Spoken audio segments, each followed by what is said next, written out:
This is All of It. I'm Alison Stewart, live from the WNYC studios in Soho. Thank you for sharing part of your day with us. I'm really grateful you are here. On today's show, we'll speak with Robe Oweke, the author of A Short History of Black Craft in 10 Objects.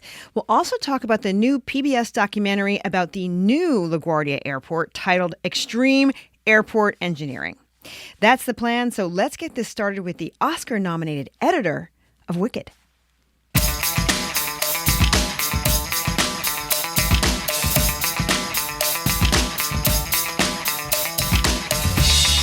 When Myron Kerstein was given the task of editing both parts 1 and 2 of Wicked, he was in for an immense challenge. First of all, there is about 250 hours of footage to sort through.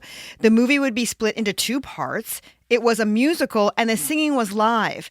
There were giant dance scenes. And of course, there were expectations of devoted fans of the stage musical who wanted and waited for 20 years to see the story of Glinda and Elphaba come to the big screen. But Myron had musical experience editing films like Tick, Tick, Boom and In the Heights. He and director John Chu had a great working relationship from previous projects. He was up for the challenge. Now, Myron is an Oscar nominated for his work editing Wicked, which is also nominated for Best Picture. We are speaking to him as part of our series, The Big Picture, featuring conversations with Oscar nominees who work behind the camera. Myron, welcome to All of It. Thank you so much for having me. It's such an honor to be here again. And I just want to say that you're a national and New York treasure, and I'm so thankful for your rehabilitation. And I'm really honored to be here. Oh, well, thanks. Step by step, and hopefully I won't screw up in this interview. When was your first big break as a film editor? My first big break was on a film called Black and White. I heard that James Toback needed basically a button pusher to basically do his whatever he asked me to do, and it turned out to be a really big credit because there was a lot of stars in there, like Robert Downey Jr. was in it, Brooke Shields, Elijah Wood. The list goes on and on. So it was a really big opportunity for me. But really, it was these amazing editors who brought me on as an assistant editor from the editors on TV Nation, Michael Moore's old sort of news magazine show that predated Colbert Report and Daily Show, and my mentor James Lyons, who was the editor of Todd Haynes films like Velvet Goldmine and Safe, and the list goes on and on again. So when you said that was your big break, what did it teach you about editing? Well, it taught me that so much of storytelling goes into the editing craft. You can get hundreds of hours of footage, and if you have an idea, you can make something amazing out of it. And so much of the rewrite, they say, goes in happens in the editing room, and that's true because it's one thing to have the script that tells all the crafts, the production designer, the costume designer, the actors, what to say and possibly look at. But then, the storytelling, the rewriting happens again in the editing room. And so quickly I learned that I had a lot of power as an editor. And I was also the co-parent of nurturing this baby into existence and then putting it out into the world. And so I take a lot of pride in the work that I do, and other editors feel the same way. They put everything they have into the storytelling and making something for an audience. When you read Wicked, what did your editor brain say to you when you finished? Well, when I finished the first part, I burst out into tears. I remember thinking, this script and this IP really touched me emotionally. And my editor brain told me, we have to capture that same feeling in the edit. And if we can do that, if we can make this work emotionally, then we have something here. If we don't feel the power of the words and the relationship and the music, if we don't feel this big cliffhanger, Empire Strikes Back cliffhanger with the end of Defying Gravity, then it's not going to work. And so I just knew after reading the script that I had to find the same emotion with whatever we did in the edit, and then hopefully the audience would respond to it. You told Filmmaker magazine that, quote, musicals are the hardest thing I could ever cut. What makes musicals so difficult? Because as soon as someone starts singing, the storytelling can maybe stop because you start to just see the song and it could turn into a music video. And I think that it's really, really important for us as storytellers to always keep the audience really tight in your hands, and just to make the journey feel like it just never stops. So when you start a song, you can really lose your audience. And so I think that John's take on making Wicked was like the story never stops just because the singing starts. And so that is the first thing. The second thing is it's really hard technically to go between dialogue and live singing and keep things in rhythm. And it's also hard to start and stop songs. And go into score and dialogue and action scenes. Like it's really difficult to have all those balls in the air. It's hard enough to cut anything for any editor. It just doesn't. There's no roadmap. But there's thousands of choices. As you said, I had 250 hours between the two movies. So I have just so many choices. But then you have to manage all the music and somehow, in my case, have somebody like Cynthia Erivo singing while she's flying around in wires and rig, and make it feel seamless. And so it's just a lot to juggle. Goofy question. Did you get all 250 hours at the end, or did you see it throughout the filming? No, it was an 8-month shoot, and we had they did this thing kind of like in television. They do this thing called like block shooting, which is basically like if you're doing a number of episodes, you may get the dailies or the footage of an episode that's the second or third episode of the series. I would get the same thing. I would get 2 hours one day of part one, 2 hours the next day of part two. And so I was always sort of like juggling between the two movies. So it was a lot coming at me all the time. But I did have an 8-month shoot, so it was quite long. And I was in the UK while they were doing it. And so, you have to just bite off things in little morsels. You just can't take it all on at the same time. You have to make sure that you don't get overwhelmed by all the footage. But I was, and then of course you don't really know what you have until you get back to Los Angeles. They're like, okay, now I have a movie here. But yeah, thank goodness I don't get it all at the end. My guest is Myron Kerstein. He's the Oscar nominated for his work editing the film Wicked. We're speaking to him as part of our annual series, The Big Picture. You described yourself as a co-parent of the film. I'm assuming John Chu should be the other co-parent. What makes him a good collaborator? First and foremost, it's trust.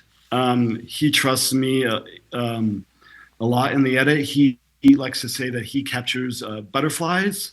Or his father is a chef, a famous chef in Palo Alto, Chef Chu's, and he collects spices and he gives me the spices and ingredients, and then I get to make this beautiful meal, or I get to not kill the butterflies, but make them part of this big beautiful canvas. And so he gives me a lot of room to just explore the footage. And it's that trust. And of course, we like each other. There's a shorthand with us now. This is our 5th project, starting with Crazy Rich Asians. And I think that just having that trust to be able to explore ideas together And then, of course, we try to raise each other's bar. Since I have met John, he's changed my life. He's really inspired me to be a better storyteller and filmmaker and a better co-parent to these babies that we make together. And so I'm really thankful. We here in New York, we know that Wicked is its own thing. It's got its own universe around it, the stage play. How were you thinking about people who would see this film who were hardcore fans of Wicked, the musical, the stage musical? I mean, I was terrified. I mean, it's terrifying. I mean, my son, who's now 18, I saw Wicked with him in New York City and on Broadway when he was 6. And I remember feeling the impact of that production on myself and my son and in the audience. And I remember seeing Wicked just after I'd been hired the first week when Broadway reopened. And I remember that feeling like Beatlemania rock show. I was like, this musical is different than most. It is arguably one of the most famous in Broadway history. And so it is terrifying to be the guardian of this thing that's really important to people. That said, I was really excited too. I was really excited to meet the challenge, to bring something that I have as an artist to this thing that people love so much. And also, of course, I loved The Wizard of Oz, and I love the Frank L. Baum books, and so all this was part of my own DNA. And so I was very excited to hopefully deliver for an audience, but of course, at first you're just like, oh my goodness, you can't hide under the sheets on this one. You can't hide in the corner and just say, hey, we've got this little indie movie, which I've made plenty of wonderful indie movies that, 10 people see, and this was going to be different. So it's just meeting that challenge, and getting excited and not being, I think so much of what we do as artists is to meet those challenges, and fear is a good thing for us, to conquer fear and to meet that challenge. And I think that's what is exciting about being an artist. And so, but this was a biggie for sure. Let's talk about one of those challenges. Was there a particular scene in the film that went through different drafts, different versions in your mind before landing on the one we see today? Well, I think the Ozdesk Ballroom, which is the centerpiece of the film, it's basically where Elphaba and Glinda become friends, and it's a really powerful moment that on the stage show we go through it pretty quickly, and then on the screenplay, it was you would say these two people bond, but it was really in the rehearsal process where John and Ari and Cynthia Erivo found the scene, and that was to stretch out these beats and make it feel very awkward and feel the bullying and feeling her ostracization and making the audience work for it.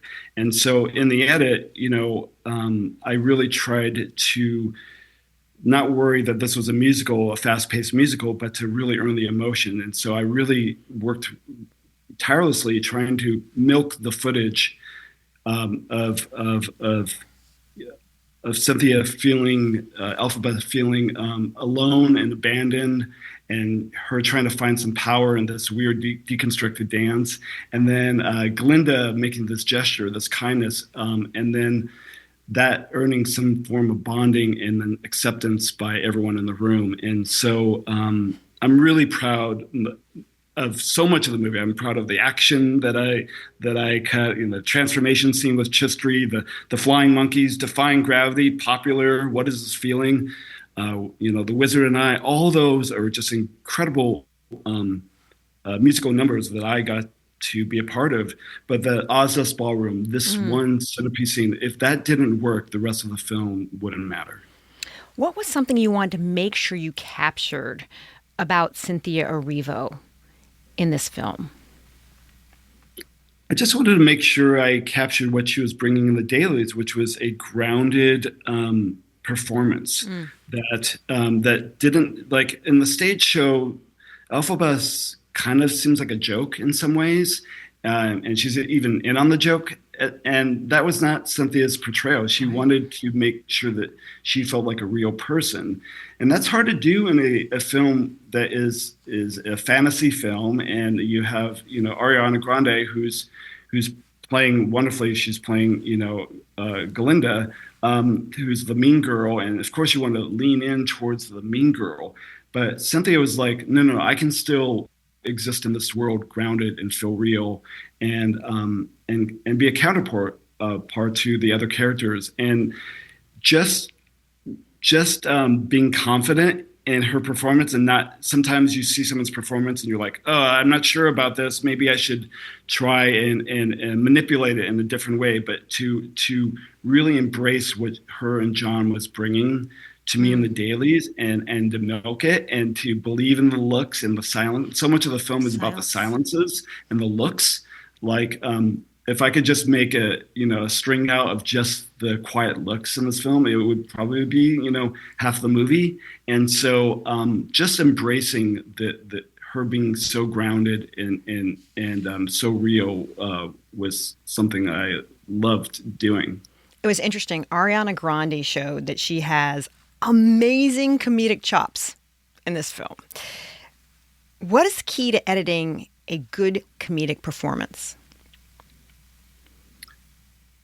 It's really difficult because I think comedy is one of the hardest things to cut as well. Some of my editors that's all they do is cut comedy, and I've had a little experience with that in some of the projects I've worked on. But oftentimes, any great actor, and Ari is definitely one of those, and they bring you a lot. They bring you so much material to work with. Like, I would sit there in the edit room just laughing all day of so many of different takes. And so I think it's just trying to find, it's not being lost in the scene. Remember, there's still a scene, even though you're cutting the comedy. And so you got to make sure that you're still telling the story within the scene, and then the comedy should come out of that organically, and that it shouldn't like run away with it, the comedy. And then also, listen to your gut. If something makes you laugh, then maybe there's something there. And then, of course, it's good to test these things on your, different audience members, whether it's like your assistant editors, who's your first audience members, or your friends, and then test audiences with previews, what have you. Just sort of getting a sense of like, is there something in your gut that says that is funny and that makes you laugh, and then putting it to work. But it's really challenging. And something with Ari was just a revelation. When I saw her dailies, I was like, oh my goodness, she's a movie star. She is a Star is Born in front of me. And so to see her performance and see how much her comic timing was work, but at the same time staying in the scene, not breaking character, was, like I said, a real revelation. Her hair throw, all those hair throws. You just kind of had to make sure that you saw it and you realized she's doing this repeatedly. And I had like 2 hours of hair throws. I'm kidding. I'm not kidding. It was amazing. It's just like she's incredible. My guest is Myron Kerstein. He is Oscar nominated for his work editing the film Wicked. We were speaking to him as part of our annual The Big Picture series. All right, let's go to the opening of the movie. It's No One Mourns for the Wicked, which begins with Munchkins celebrating the death of the Wicked Witch of the West. Let's listen. Isn't it nice to know that good will conquer evil? The truth we all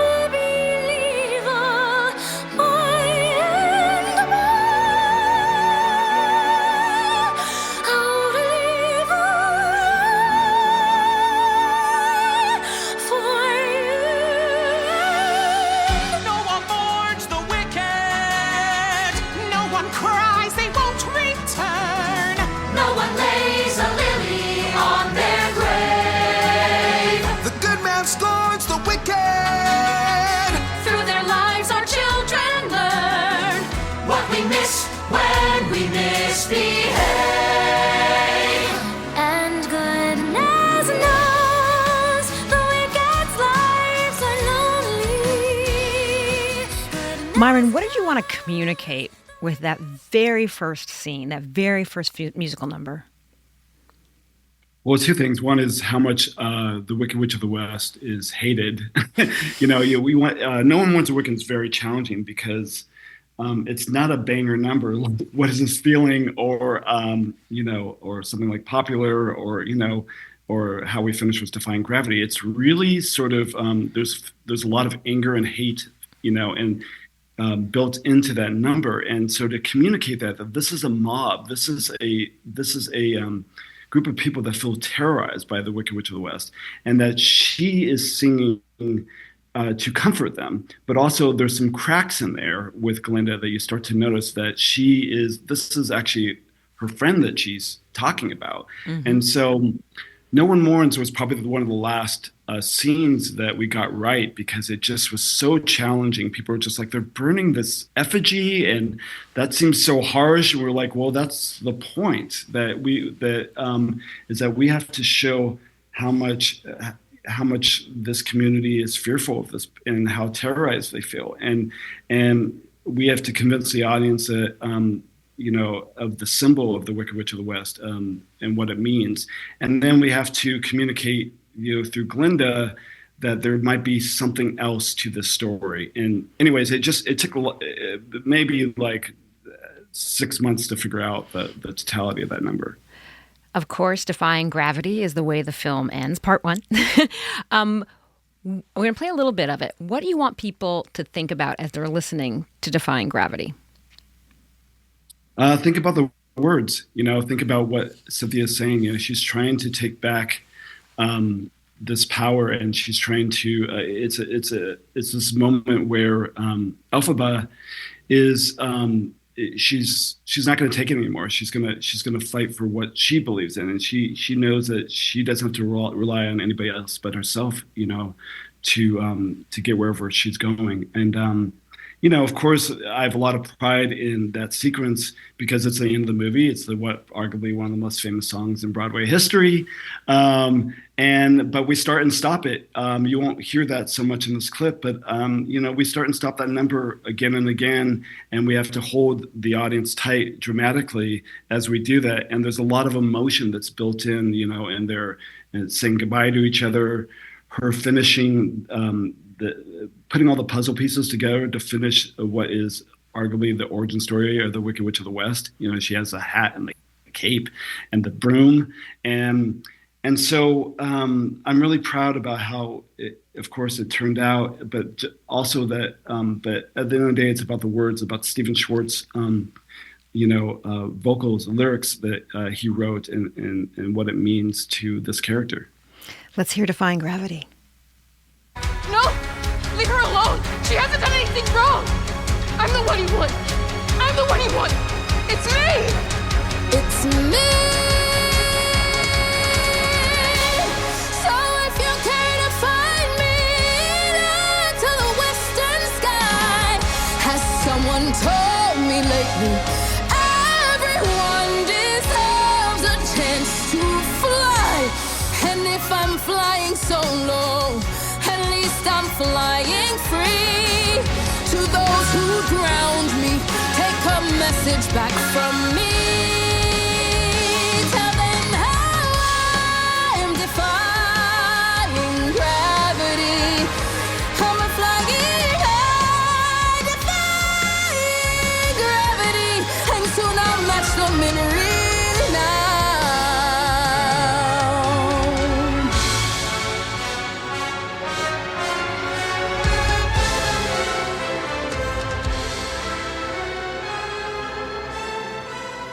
Oh, so good.